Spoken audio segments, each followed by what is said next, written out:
Dronescaping Britain presents 20 fascinating Hillforts of West Wales.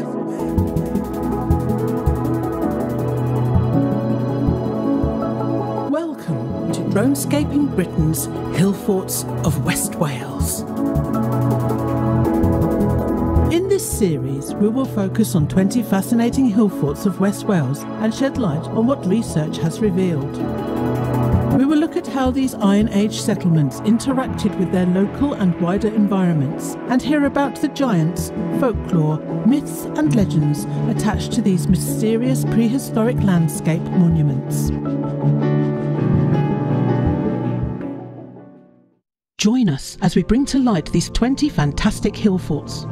But first, if you like what we are doing, please consider subscribing, hitting the like button, commenting below, or clicking the bell notification icon to be notified of future posts.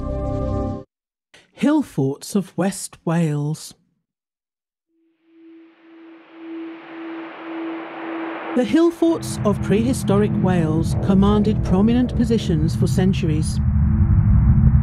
In West Wales, Hillforts occupied dramatic landscapes, many dominating windswept hilltops, with some clinging to eroded coastal cliffs or headlands, whilst others stood within dense, silent woodland. Over 1,000 of these great structures survive as ruins, reflecting the spread of innovation and cultural ideas across Britain and the continent.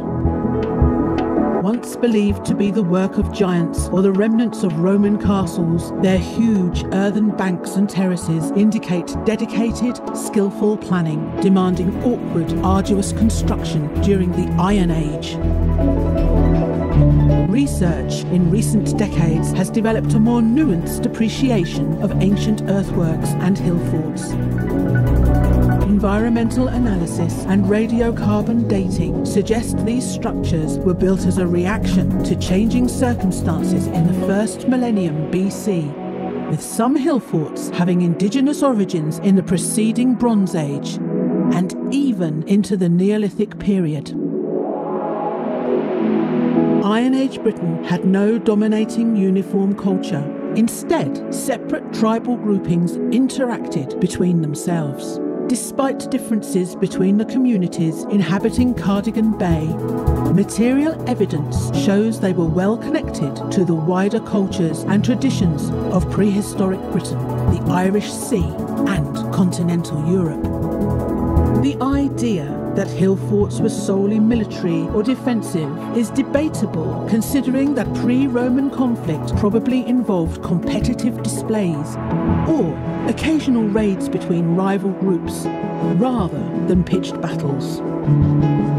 Thus, bulky ramparts and complex gate structures likely served to impress and intimidate, as weaker defences elsewhere suggest that neither hillforts nor defended farmsteads were designed to withstand sustained attack.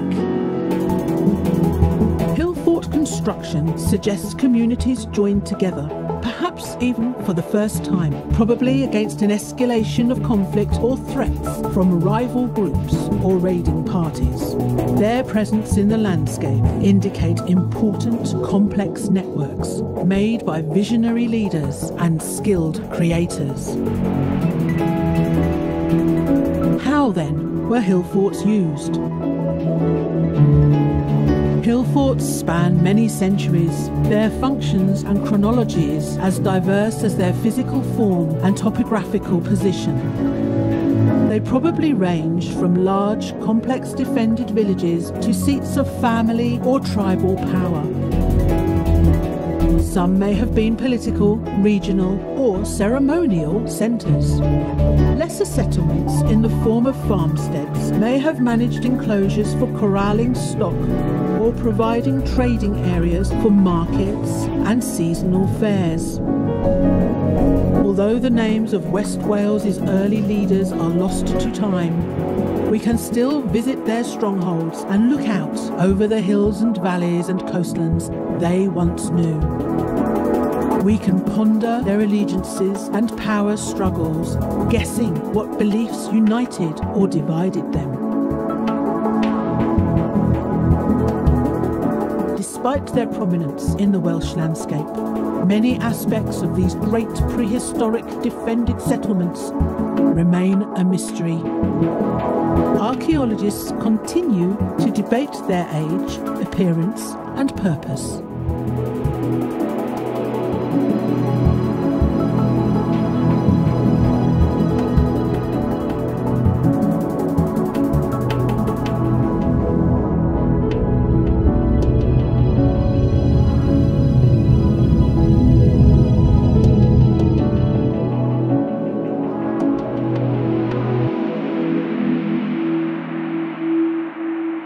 So let's bring on our first Hillfort.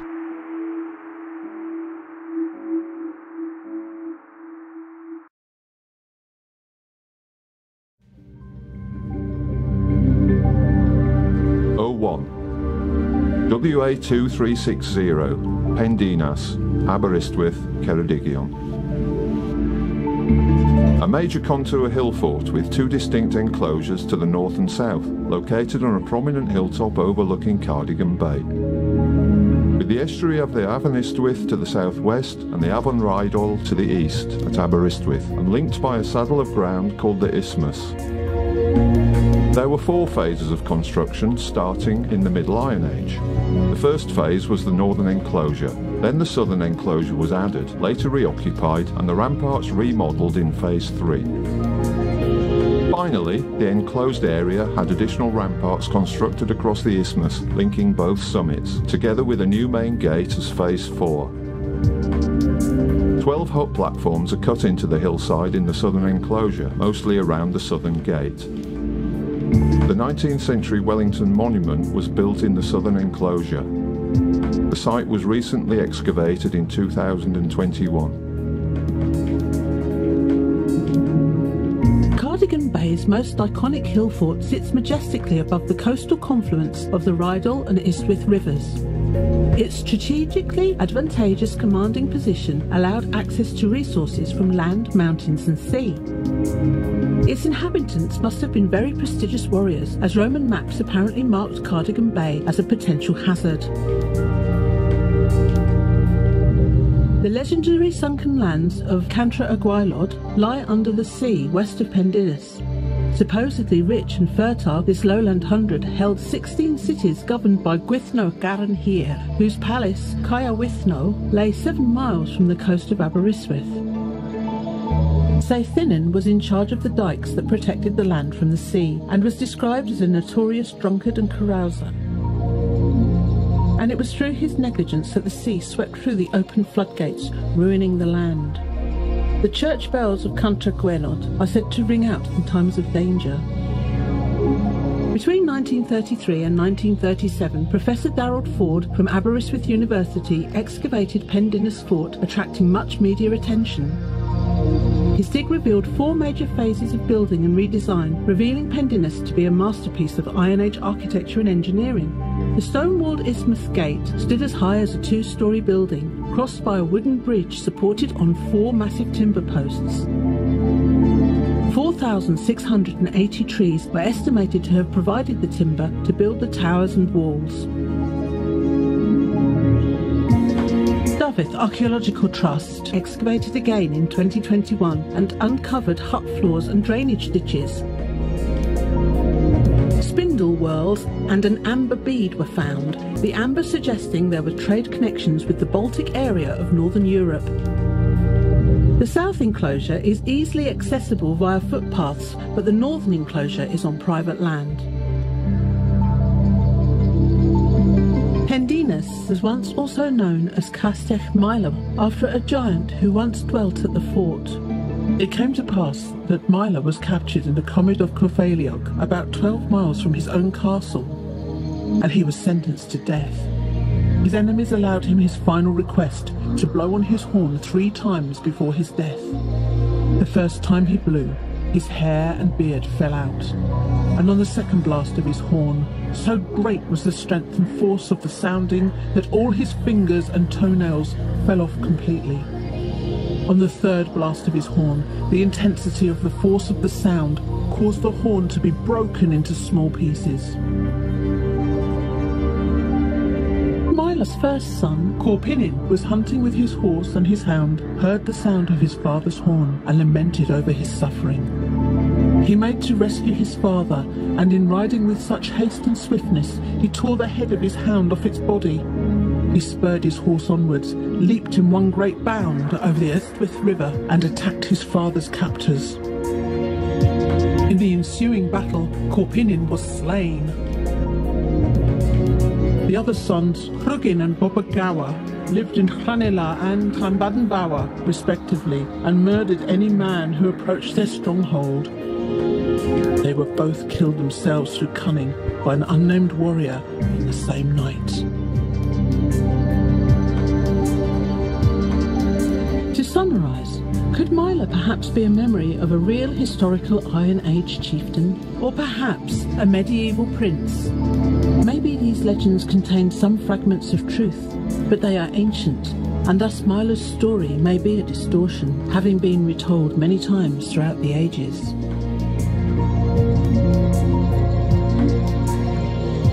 Research into this iconic hill fort is ongoing. In April 2023, Dyfed Archaeological Trust, in partnership with the Royal Commission on the Ancient and Historical Monuments of Wales, revealed the footings of the northern gateway into the Xmas enclosure and added further knowledge to the area surrounding the gateway.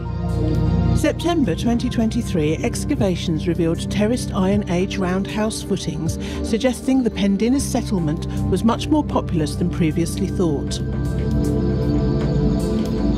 Hopefully, this new research will uncover further evidence illuminating Dinas' mysterious past.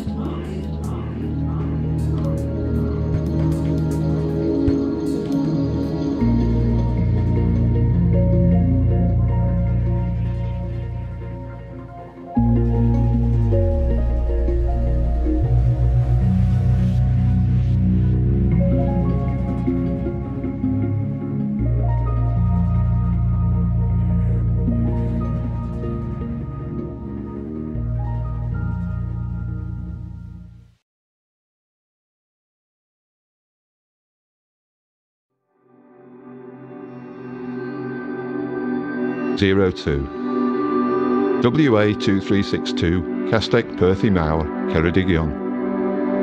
A multiple enclosure hill fort on the southwest facing spur of an isolated plateau above the Afon Iron to the southwest and the Nant y Drindod to the northwest.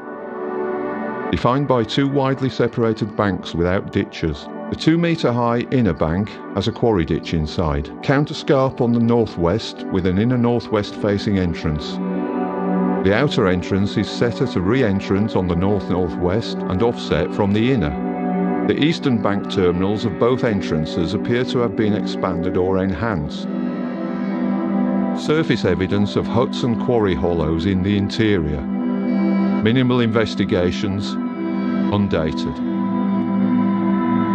The name translates to the Great Hedge Castle. This highly strategic hill fort is positioned 220 metres above the Vale of Iron. An older name is Bolca Castell, meaning Castle of the Pass, suggesting that it commanded an ancient track visible from the northwest entrance of the fort. Castell Perthi Mawr, also known as Castell Kilkennin, is situated on the southwest spur of the Tracrich mountain, whose name means Three United Hills. 1 mile to the northeast, a group of round cairns lie at Trachrich's highest point.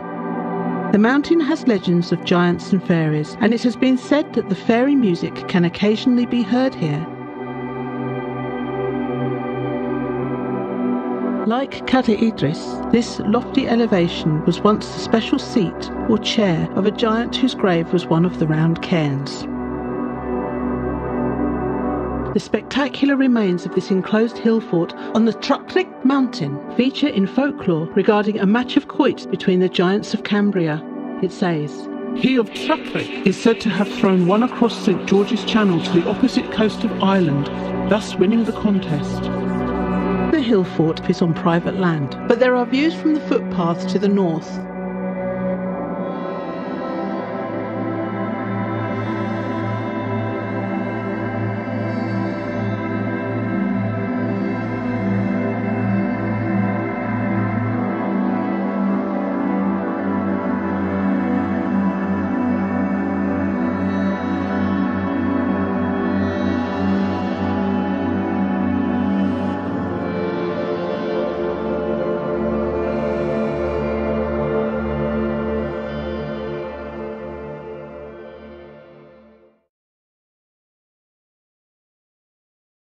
03. WA2363, Clawdd Mawr, Ceredigion. An inland promontory fort located on the end of a prominent east-west spur at the confluence of the Nant Usk and the Afon Iron.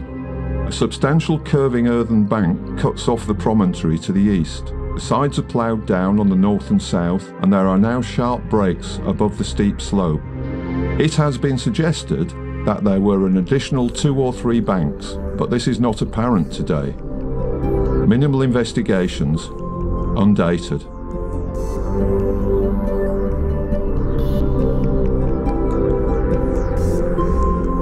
Clawdd Mawr is another strategically positioned hill fort, commonly known in Welsh as a Penagaia, meaning fort on the headland, a type of station, many of which are spaced a few miles apart along the Vale of Iron. Most feature artificially flattened prominences and huge banks and ditches in defensive patterns, also huge dry stone walls. They were probably fortified farmsteads utilising the surrounding land. Little is left of this fort, having been destroyed by farming over time, but there is a substantial bank and ditch to the eastern, higher side, and a solitary dead tree, which probably defines the westernmost extremity of the fort's defences. From this high position, above Ystrad Iron, the Vale of Iron below, and at least 4 other hill forts can be easily seen on the prominences of the opposite hills.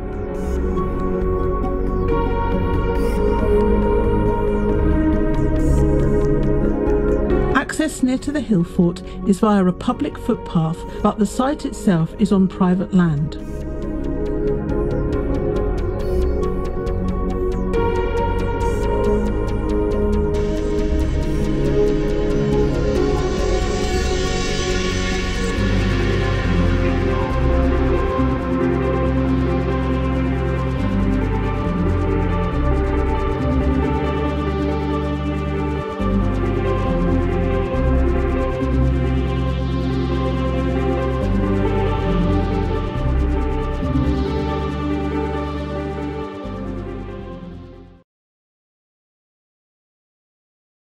'04 WA2377, Caer Lifry, Penagaia, Ceredigion.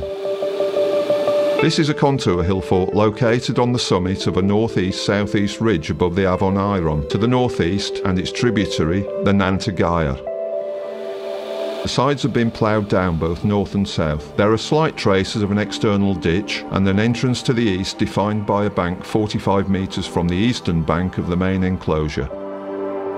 Minimal investigations, undated.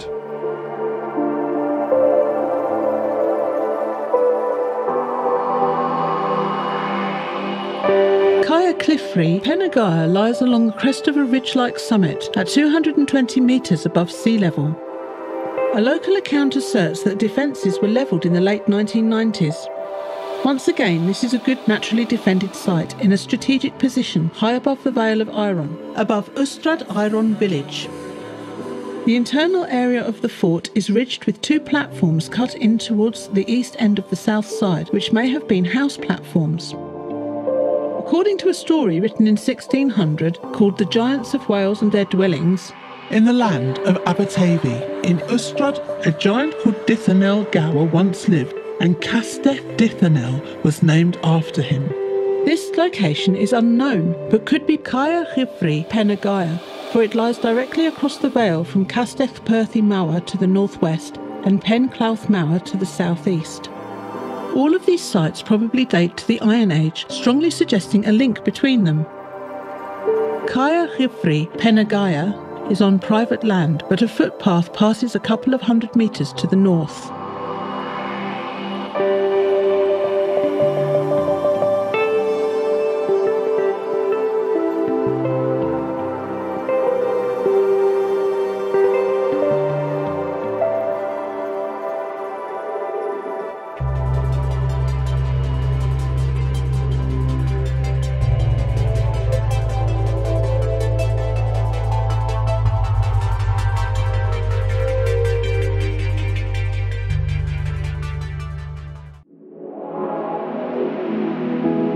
In the next episode of 20 Fascinating Hill Forts of West Wales, we shall be visiting Cribingaia, Castell Mawr, Dinas and Voel Amant. If you enjoyed this video, be sure to like, share, subscribe or click the bell notification icon to be notified when the next episode is posted.